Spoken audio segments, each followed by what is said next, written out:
জি আলহামদুলিল্লাহ। আমাদের একজন বোন জানতে চেয়েছিলেন তাবিজ ব্যবহারের বিষয়টি, সম্ভবত যে উনি একটা যে কোনো প্রেক্ষাপটে তাবিজ ব্যবহার করছেন, এটা যাবে তাবিজ এবং তাবিজের সাথে গাছগাছরা লাগিয়েছেন। বোন, আসলে প্রথম কথা হলো আপনারা অনেক শুনেছেন যে অনেক সহিহ হাদিসে, মানে কয়েক ডজন সহিহ হাদিসে তাবিজকে শিরক বলা হয়েছে, তাবিজ ব্যবহার করলে বদদোয়া করা হয়েছে। মানে আল্লাকা তামিমাতান ফালা আতাম্মাল্লাহু লাহু।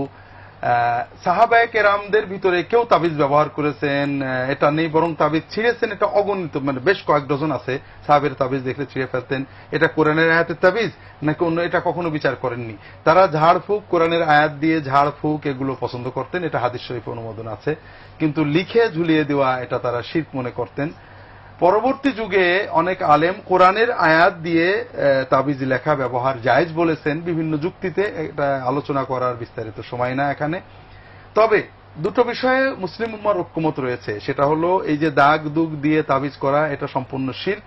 আর একটা হলো এই যে গাছগাছরা কবিরাজি যেগুলো করা হয়, গাছগাছরা আপনি ব্যবহার করতে পারেন ঔষধ হিসেবে খাওয়ার জন্য, কিন্তু এই গাছগাছরায় তাবিজ করা, বিশেষ করে যে গাছগাছরার সাথে বলা হয় যে শনিবারে অমাবস্যা, সাতটা গাছ, অমুক গাছ, এসব জাদু। এটা ঔষধ হলে শনিবার অমাবস্যা লাগে না, এটা আপনারা সহজেই বোঝেন। তো এই জন্য এগুলো ব্যবহার করবেন না। উপকারের বিষয়টা ভিন্ন, উপকার হতেও পারে নাও পারে। উপকার অনেক হারামের ভিতরে জাগতিক উপকার থাকতে পারে, অনেক ক্ষেত্রে উপকারটা মানসিক হতে পারে। কাজে আমরা কখনো এই জাগতিক সামান্য উপকারকে পাওয়ার জন্য ইমানকে নষ্ট করব না। আপনারা চেষ্টা করবেন সুন্নত মোতাবেক দোয়া আমল করার। আমি গতকালও বলেছি যে সুন্নতের ভিতরে যে অলৌকিকতা আছে এটা অভাবনীয়।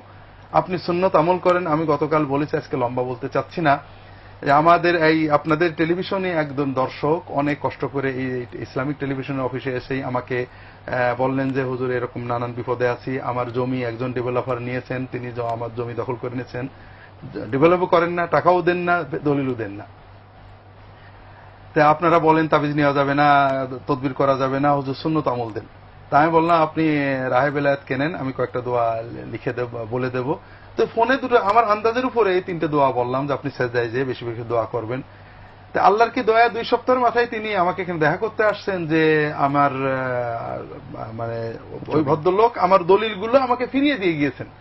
আরেকটা কথা যেটা কালকে বলা হয়নি, আরো মজার কথা, উনি বলছেন যে দলিল ফিরিয়ে পাওয়ার পরে আমার মনে হচ্ছে যে আমি যে সেজদায় যে তাহাজ্জুদে যে আল্লাহর কাছে ওই দোয়াগুলো পড়তাম তাতে যে মজা হতো, আমার মনে হচ্ছে দলিল ফিরিয়ে পেয়ে যে মজা তার চেয়ে বেশি মজা লাগতো আল্লাহর কাছে দোয়া করা। সুবহানাল্লাহ। তা আপনারা আল্লাহর কাছে দোয়া করবেন, আল্লাহর সাথে সম্পর্ক গভীর হবে, মজা লাগবে, ইনশাআল্লাহ আপনার যে কষ্ট আছে দূর হবে। আর চিকিৎসা করবেন, রাসূলুল্লাহ সাল্লাল্লাহু আলাইহি ওয়াসাল্লাম চিকিৎসাতে উৎসাহ দিয়েছেন। জি, আল্লাহ তাআলা